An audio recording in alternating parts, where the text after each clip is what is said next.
Hi hello power media viewers, நான் உங்கள் விஜய் சௌமியா.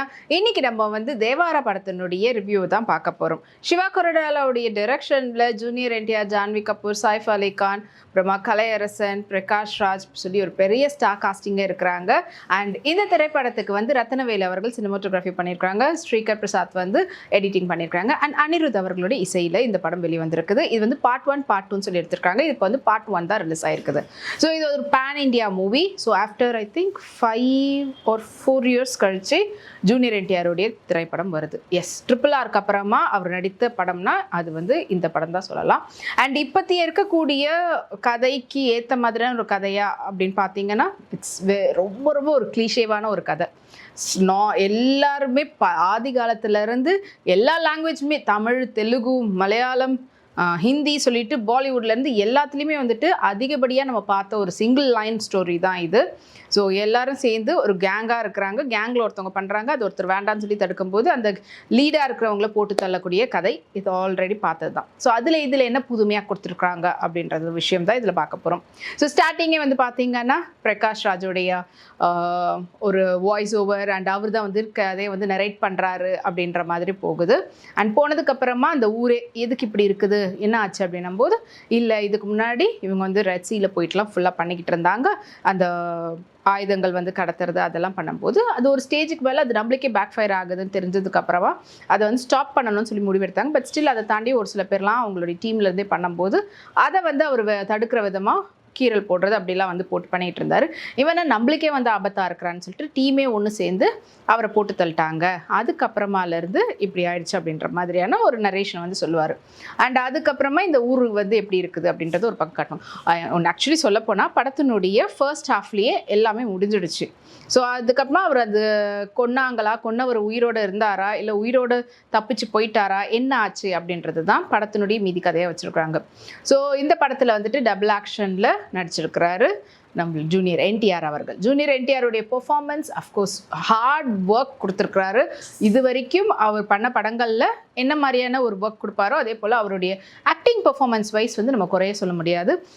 ரொம்ப ரொம்ப வந்து அவருடைய பெர்ஃபார்மன்ஸ் எல்லாமே வந்துட்டு ஆப்டாக எதுக்கு தேவையோ அதே போல் ஒரு மாஸ் அந்த சீக்வன்ஸ்க்குலாம் வந்துட்டு அவ்வளோ அருமையான ஒரு பெர்ஃபார்மன்ஸ். அண்ட் இந்த படத்தில் இன்னொரு பக்கம் வந்து பார்த்திங்கன்னா சைஃப் அலி கானை வந்துட்டு ஒரு பாலிவுட்லேருந்து வில்லனை இறக்குனாதான் நல்லா இருக்கும்ன்றதுக்காக இப்போல்லாம் எடுத்துகிட்டு வராங்களான்னு தெரில. அண்ட் அதை விட முக்கியமாக இங்கே நம்ம தமிழ்நாட்டிலேருந்து கலையரசனுடைய பெர்ஃபார்மன்ஸ், ஆக்சுவலி சைஃப் அலி கானை கம்பேர் பண்ணும்போது கலையரசன் பெர்ஃபார்மன்ஸ் அடிதூள்னே நான் சொல்லுவேன். அண்ட் அதை தாண்டி ஜான்வி கபூர் இந்த படத்துக்கு இது ஆக்சுவலி தேவையே இல்லை. எதுக்கு அவங்கள உள்ளே கொண்டு வந்தாங்க? ஜான்வி கபூருடைய ஃபர்ஸ்ட் தெலுங்கு மூவி. அவங்க வந்து தெலுங்குல இது வரைக்கும் வெறும் ஹிந்தியில் மட்டும் நடிச்சிட்டு இருந்தவங்க. இது என்னதான் பேன் இண்டியா மூவியாக இருந்தாலும் ஆக்சுவல் வேர்ஷன் வந்து தெலுங்குன்றதுனால ஃபர்ஸ்ட் டைம் தெலுங்குல வந்தது போது என்னுடைய மதர் டங்கில் நடிக்கிறேன், எங்கள் அம்மா கொடுத்த சப்போர்ட்லாம் கொடுங்கன்னு சொல்லியிருந்தாங்க. ஆனால் கதையை செலக்ட் பண்ணும்போது அவங்க ஏன் இப்படி கோட்டை விட்டுட்டாங்கன்னு தான் தெரியல. அண்டு அவங்களுடைய வேலையை எல்லாருமே கரெக்டாக பண்ணியிருந்தாலும் ஓவராலாக படத்தினுடைய கதை மேலே வச்சுருந்த எக்ஸ்பெக்டேஷன், ஏன்னா இவ்வளோ வருஷம் கழித்து வருது, அது ஒரு மாஸ் ஹீரோ, ஜூனியர் என்டிஆருடைய ஃபேன்ஸ் வந்து கொஞ்சம் நஞ்சம் கிடையாது, எக்காச்சக்கமாக இருக்கிறாங்க. அவங்கள வந்து சாட்டிஸ்ஃபை பண்ணுற விதத்தில் ஒரு கதை கொடுக்கணும்னா அது எப்படிப்பட்ட ஒரு கதையாக இருக்கணும். விஎஃப்எக்ஸ் சூப்பராக இருந்தது. விஷுவல் எஃபெக்ட்ஸில் வந்து குறை சொல்ல முடியாது. அதில் காட்டின விதங்களாக இருக்கட்டும், இந்த சீலேருந்து எல்லாமே அழகாக பண்ணியிருந்தாங்க. அவ்வளோ ஹார்ட் ஒர்க் ஒருத்தரும் போட்டு படத்தினுடைய ஸ்க்ரீன் பிளே வந்து கோட்டை விட்டதுக்கப்புறமா இவ்வளோ ஒரு மாஸ் பட்ஜெட்டில் எடுத்த எல்லாத்தையுமே வந்து எல்லாருடைய ஹார்ட் ஒர்க்கு, காசு ஒரு பக்கம், ஹார்ட் ஒர்க் ஒரு பக்கம், ஆடியன்ஸினுடைய எஸ்பெஷலி ஃபேன்ஸினுடைய ஃபீலிங்ஸ்ன்னு சொல்லிட்டு எல்லாத்தையும் வந்து தவிடுபடியாக பண்ணி வச்சுருக்காங்க தான் சொல்லணும். முக்கியமாக இந்த படத்தினுடைய ஃபர்ஸ்ட் ஹாஃப்ல எல்லாமே தெரிஞ்சதுக்கப்புறமா செகண்ட் ஹாஃபில் உள்ளே போய் உட்காந்தோன்னா எதேதோ சொல்லி அப்படியே இழுத்து நான் அவன் இல்லை அப்படின்ற மாதிரி தான் ஒரு பக்கம் போயிட்டுருக்குது. அண்ட் அதுலேயே வேறு வந்து ஃபைனலாக நெக்ஸ்ட்டு பார்ட்கான லீடும் வந்து கொடுத்து வச்சுருக்குறாங்க. அண்ட் இந்த தேவாரா அப்படின்றதுல யாருடைய ஒர்க் வந்து படத்துக்கு ஆப்டாக இருந்தது, நம்மளை உட்கார வச்சது அப்படின்னா அனிருத்துடைய மியூசிக்கை சொல்லலாம். பாட்டாக இருக்கட்டும், ஏன்னா பாட்டு ஆல்ரெடி வந்து சோஷியல் மீடியாவில் படத்தினுடைய ரிலீஸ்க்கு முன்னாடியே வந்த போதே அப்படி ட்ரெண்டிங்கில் போயிருந்தது.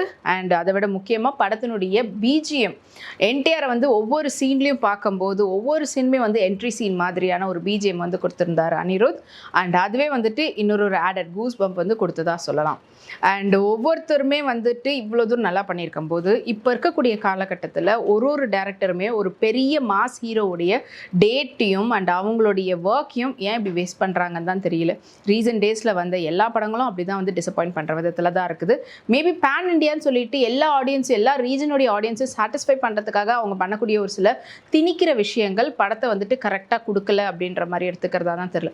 நீங்கள் பேசாமல் வெறும் தெலுங்கு ஆடியன்ஸ்க்கு மட்டுமே பண்ணுங்கள். அதை மற்ற ஆடியன்ஸ் வந்து பார்க்குறதும் பார்க்காததும் அது வந்து எப்படி இருந்தாலும் ஜூனியர் என்டிஆர் ஃபேன்ஸ் எப்படி இருந்தாலும் பார்க்க தான் போகிறாங்க. அதை தாண்டி ஒரு சில பேர் அவங்களுடைய வாய் வழியாக சொல்லக்கூடிய அந்த ப்ரொமோஷனே கரெக்டாக தான் இருக்கும். இதை வந்து நான் வந்து நார்த் இந்தியாவிலும், ஏன்னா ஒவ்வொரு ரீஜனுக்கும் ஒரு ஸ்டைல் இருக்கும், ஒரு டேஸ்ட் இருக்கும்.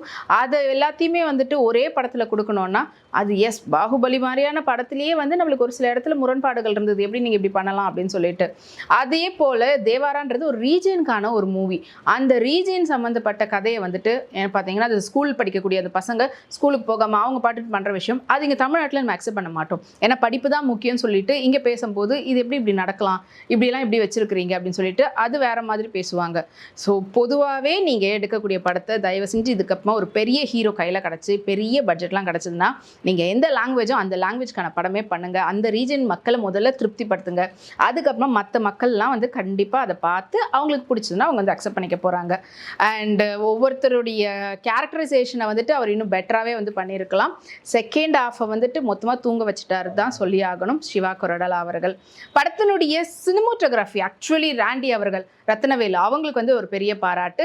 ஏன்னா நம்ம கொஞ்ச நேரம் உட்காரத்துக்கான வேலையை பார்த்தவர் அவர் தான். அந்த நைட் சீக்வன்ஸில் வரக்கூடிய ஃபைட்டிங்காக இருக்கட்டும், அந்த ஆக்ஷன் பிளாக் எல்லாத்தையுமே வந்துட்டு ரொம்ப அழகாக காட்டியிருக்கிறாரு.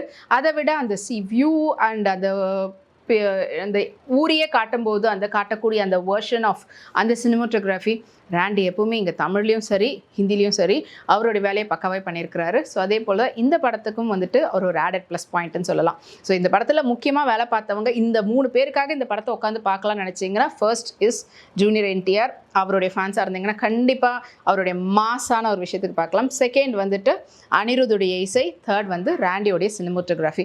இது தவிர்த்து சிவா கொரடாலா அவர்களுக்காக போகணும்னு நினச்சிங்கன்னா அது உங்களுடைய என்ன சொல்கிறது, உங்களுடைய ஓன் ரிஸ்கில் நீங்கள் போய் பார்க்குறதா தான் அர்த்தம். ஜான்வி கபூருடைய ஃபேன்ஸ்லாம் வந்து சும்மா ஒரு பாட்டு வந்து யூடியூப்லேயே வந்திருக்குது, யூடியூப்லேயே நீங்கள் வந்து பார்த்துக்கலாம். அதை தாண்டி அவங்களுக்கு ஆன் ஸ்க்ரீனில் பெரிய வேலை எதுவுமே இல்லை.